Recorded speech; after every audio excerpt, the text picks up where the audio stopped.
Bonjour Christophe Fauré. Bonjour Tania. Nous avons plusieurs projets en commun dans les mois qui viennent. En septembre, nous organisons 2 week-ends que je pourrais appeler des week-ends aidants sur le thème de J'ai perdu mon conjoint du 13 au 15 septembre et J'ai perdu un enfant du 27 au 29 septembre. Exactement. Donc les deux auront lieu en Bretagne, au Miramar, qui est une thalasso que j'aime beaucoup parce que c'est une sorte de cocon qui permet à la fois de prendre soin de son corps et d'être un peu en retrait dans la nature.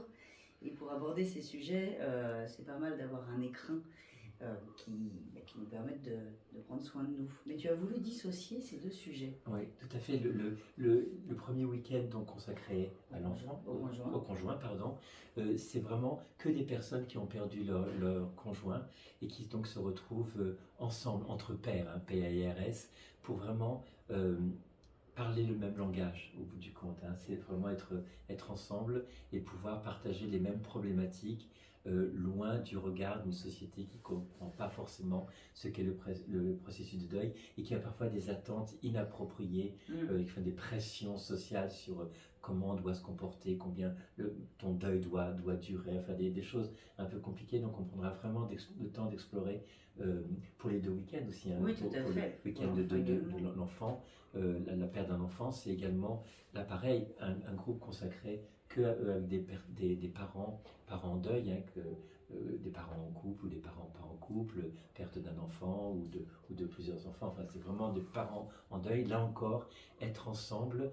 pour vraiment explorer les enjeux spécifiques de la perte de son enfant en fonction de son âge, en fonction des circonstances, suicide ou autre ou accident, et plein d'enjeux pour le couple. Par exemple, ça peut être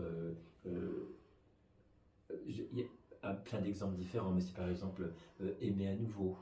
Comment c'est possible, comment ça s'inscrit dans l'organisation familiale avec les enfants, comment l'autre personne, pour les conjoints, pour les personnes qui ont perdu leur enfant, ça peut être des enjeux de comment on parle de l'enfant dans la fratrie, comment on parle aux autres personnes. Ça peut être aussi dans certains cas, quand c'est surtout des deuils périnataux, des petits-enfants qui décèdent, c'est la question d'avoir un autre enfant, comment ça se pose. Donc vraiment, plein d'enjeux dans ces deux groupes.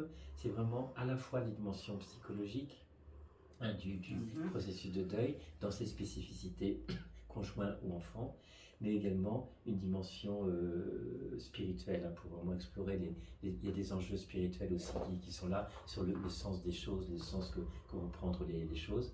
Et également, il y a cette belle nature, hein, qui est un point important. Ah, oui, c'est vraiment un point essentiel parce que le beau fait du bien et on peut faire des petites pratiques dans la nature qui peuvent être très inspirante, hein, très apaisante et inspirante, en plus de tous les soins du corps que propose. Oui, puisqu'on aura un accès au parcours marin qui permet justement de prendre soin de soi, parce que c'est souvent des périodes où on se néglige un peu. Voilà, exactement.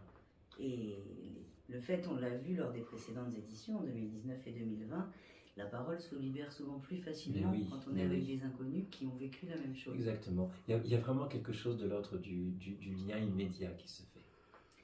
Donc ça, ce sont nos séminaires de septembre, mais tu as également accepté de nous accompagner en Laponie au mois de mars 2025, du 16 au 23 mars. Donc là, c'est un autre sujet. Ouais. C'est celui de ton dernier livre, à savoir les expériences de l'au-delà ou la continuité de la conscience après la mort. Oui, ça se base sur mon livre chez Albin Michel, hein, 7 vies au-delà, enquête sur la continuité de la conscience après la mort, en fait qui est pas tellement loin des autres week-ends, puisque ce sont des phénomènes qui surviennent également chez des personnes en deuil, et on va explorer en détail les expériences de mort imminente, les VSCD, qui sont les vécus subjectifs de contact avec un défunt, les expériences de fin de vie et les souvenirs de vie passée de jeunes enfants. Et il y a une certaine fascination pour ces expériences, mais au-delà de ça, il y a véritablement un questionnement sur la nature de la conscience. qu'est-ce que la conscience? On parle de continuité de conscience après la mort, mais c'est quoi cette conscience? Et au bout du compte, ces expériences-là, en creux, quand on explore vraiment ces témoignages-là, on se rend compte que ça nous dit beaucoup de choses sur comment vivre notre vie maintenant.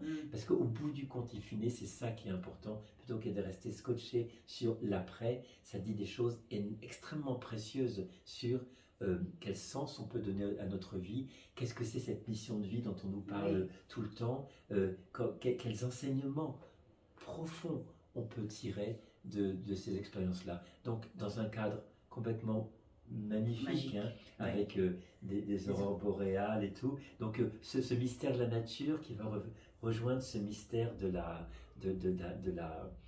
science, parce que c'est vraiment étayé par de la science. Hein. Ce livre, Les 7 vies au-delà, est vraiment fondé sur des expériences scientifiques, des études scientifiques dans les pays essentiellement anglo-saxons, pour vraiment donner une légitimité et un véritable sérieux à ces explorations qui ne sont pas simplement des trucs de croyances complètement infondées. Et on est vraiment dans un changement de paradigme scientifique, d'une conscience uniquement fabriquée par le cerveau à une conscience non localisée qui change complètement notre vision des choses et inclut donc ces expériences-là, EMI, VSCD, dans quelque chose de normal, de quelque chose de tout à fait presque pas prévisible, mais tout à fait intégrable, même dans un cheminement de deuil. Hein, c'est utile aussi en cela, dans l'accompagnement de fin de vie, l'accompagnement du deuil. L'intégration de ces expériences-là peut aussi aider à cheminer face à ces épreuves de vie. Hein. Oui, tout à fait. Oui, c'est ça, c'est que c'est un sujet qui intéresse tout le monde déjà par curiosité, mais qui peut aussi être accompagné. De donner du sens. Sachant que pour avoir organisé plusieurs séjours en Laponie, j'ai vu que les paroles résonnent autrement quand on est dans un cadre qui permet la réflexion, parce qu'on n'est pas dans son quotidien. Ouais. Et en plus, on nourrit avec des activités. Alors, vas-y. Alors, on va aller faire du chien de traîneau. On va visiter une ferme de rennes, sachant qu'on va conduire aussi notre traîneau de rennes. J'ai jamais connu le Père Noël. Non, pas le Père Noël sur ce voyage-là, mais on peut aller tester l'expérience incroyable du sauna traditionnel au bord du lac gelé. Et ça aussi, en termes de ressenti. Et on se jette dans le lac gelé. On s'immerge en douceur. Mais quand on en sort, on se sent tellement léger. Et il y a un côté presque renaissance. Bon. C'est vraiment une expérience incroyable. Il faudra mettre ta force de conviction pour que je me jette dans l'eau froide. On y arrivera. D'accord.